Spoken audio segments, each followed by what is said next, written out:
News on the Hour, sponsored by O'Reilly Auto Parts.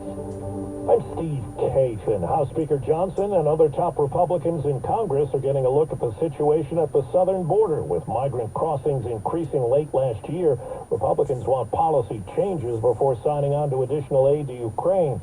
CBS's Margaret Brennan is in Eagle Pass, Texas. Agents told us they were so overwhelmed that they could only guard 4 miles of the border. That left 90% of it uncontrolled. And what we heard them requesting here was for greater resources to be able to patrol and more ability to have consequences like deportation. This man lives outside Chicago in one of several communities now taking action to stop buses of migrants from Texas from stopping over to drop people off on the way to Chicago. I think overall it's something maybe what they had to do. It's a shame, but I don't see what else you can do if you're going to have tons of buses coming into the town. In Iran, more than 100 people killed today. CBS's Cami McCormick says explosions hit an event to honor a slain general. Qasem Soleimani was killed by a U.S. drone strike at Baghdad's airport 4 years ago. Today, thousands gathered in Iran to mark his death when explosions rang out.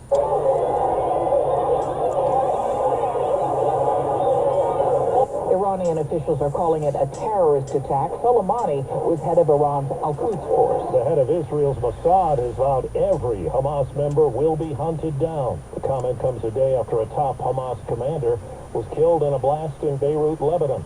Longtime Middle East negotiator Aaron David Miller. In the wake of October 7, where you had just a galactic operational intelligence failure, the Israelis have put a premium now on demonstrating their proficiency and prowess in terms of accomplishing their goals in eliminating Hamas's leadership. Russia and Ukraine carried out a post-war, or rather a wartime, prisoner swap today involving more than 450 people.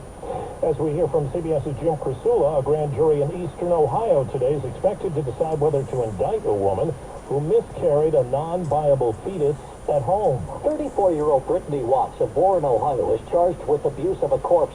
She was arrested in October after passing a fetus in her bathroom and trying to flush the remains down the toilet. A nurse alerted police after Watts went to the hospital. Tracy Timko is her lawyer.